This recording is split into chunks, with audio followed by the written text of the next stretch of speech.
African village boy who happens to have had the opportunity in life to devote a substantial part of his life to working cross-culturally. Whether I'm standing with my Irish brothers and sisters in Northern Ireland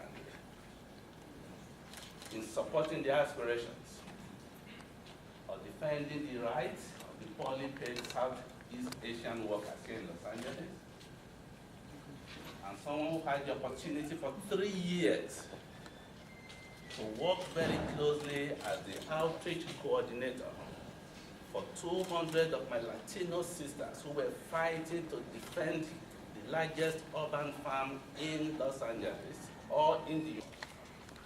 I do not think there's anything that can be substituted for better understanding of each other. I have found that in my life, in my travels through Europe, what you used to call the Eastern Bloc, Western European countries, the United States, all the places I've gone to, one thing that I've found most useful is the fact that I know who I am, fully aware of my history, but also respectful of other people's culture, which means I had to understand those people. Yeah. You are here before the jury of history today, in an institution that I understand proudly stands as one of the cradles of ethnic studies, Chicano studies, and playing a premier role in Pan-African studies, and an institution that prides itself as part of the family of schools that commits their students to service to the community. How are they going to go into the larger world without an understanding of the history and cultures of other people? I do not agree with businesses who are now rapidly moving into the area of teaching about other people's culture, whether in the diplomatic service, in military service, in huge businesses. They are focused on making sure that the people they send out into the world understand the cultures of those people. If you fail to strengthen ethnic studies in this school, you'll be shutting the windows of a wider horizon to the students that have been entrusted to your care. Yeah. I plead with you not to vote out of anger. By the time those clickers are given to you today to make a decision, you are not just handling, you are not just holding some electronic contraptions. You have in your hand the key to unlock great opportunities for your students. And I want you to remember very carefully that the hands of history are on your shoulders. Yes. So, I've been cast that way, I might as well embrace it. I am an angry black woman in my Senate. There you go.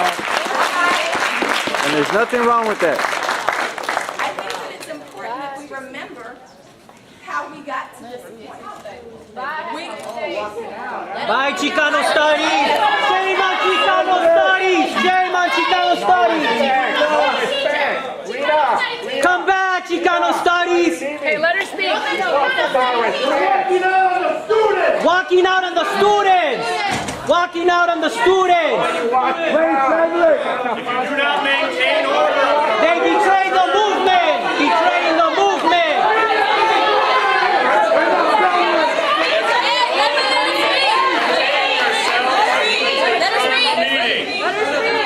move to adjourn! Let her speak. You don't even know what the motion is, so shut up. So this has been the treatment that I've received. This is indicative of how I've been received by the Senate since my, during my entire tenure here. By Dina Prabhu, by Nancy Hunt. Bye. So this has been indicative of the treatment. Don't let the door kick you. And so I think that we know where the motion is going. We know that we already lost the ethnic studies motion. It's already been changed. It's not even on the table anymore. Now what we have is a race and ethnicity possibility, which this body already voted down. We began with this very tame motion, and Gretchen Peterson helped me write it and then spoke against it. And so we need to remember this. So I'm no longer trying to win your vote because I know that the people here don't hear me. All they see is the angry black woman. So let me tell you what the angry black woman believes. Thank you. Okay. I believe that we are in a white supremacist Thank you. academic setting. That's factual. Right. Of the GE Revision Committee that's now leaving, that proposed a GE revision requirement, or proposed a diversity requirement that dilutes the impact of ethnic studies. I know that to be the case. We are moving from a diversity requirement that focused on race, class, and gender to a diversity proposal that would introduce 8 separate categories. As it stands, with just race, class, and gender, ethnic studies, Scott Bowman sent out the data, only taught 1/3 of those courses. So what happens when we move from 1 in 3 to 1 in 8, right? You can see the handwriting on the wall. So the president and the provost and whoever else wants to come up and give you flowery language about how ethnic studies is valued by the university. Meantime, I'm the only tenure track faculty member in Pan-African Studies this year, right? And so they want to give you flowery language and say ethnic studies will be here tomorrow and the day after.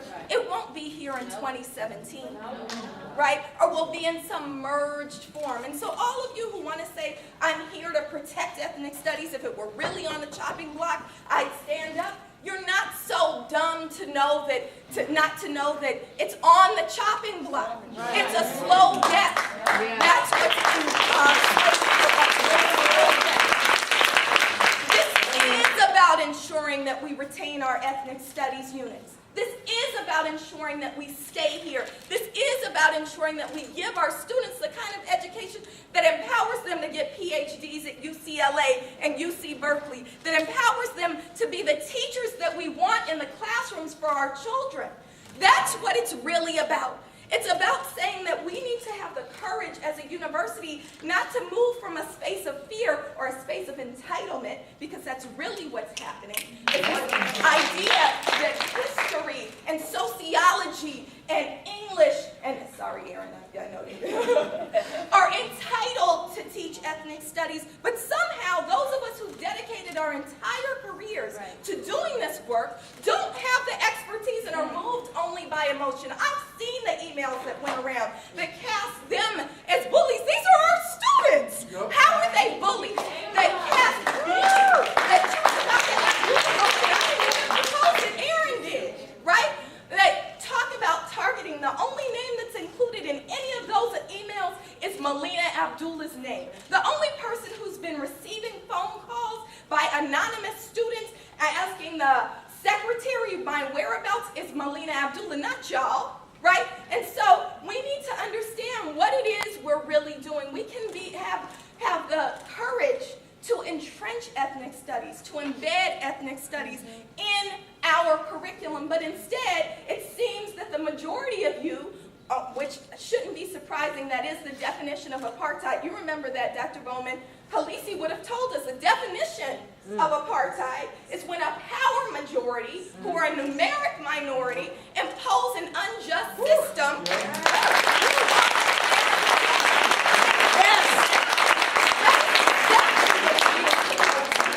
And so I say that we should have the courage to say that we don't want to tie ourselves to a system of academic apartheid anymore. We want to reclaim what we said the Cal State system was supposed to be, and we want to provide you all, us all, as a state, these are the students who are going to come out and be the workers, be the social workers, be the teachers, be those who care for our children, be those who do the work in the community, right? We want to create a system that empowers them to see each other and to see themselves in a real and accurate way. And so I know that motion is not on the floor anymore.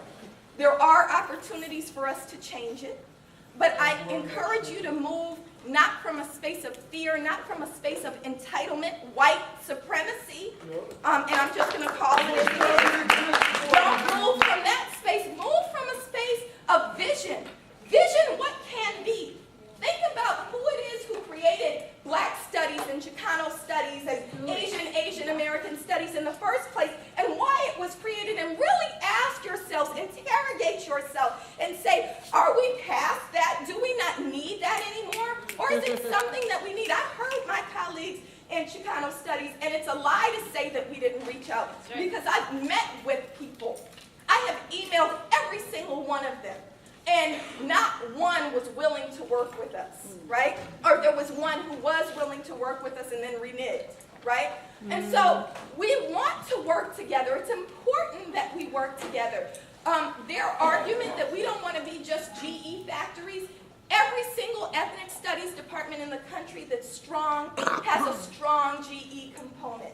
And we know that the general education requirement is what feeds the major, what feeds the minor, and lets us reach out to students across the campus. The student here was precisely right.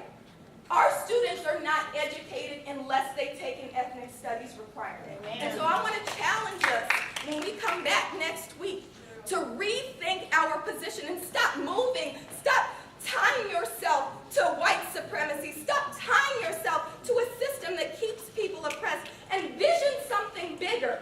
Create an ethnic studies requirement. Thank you. Thank you.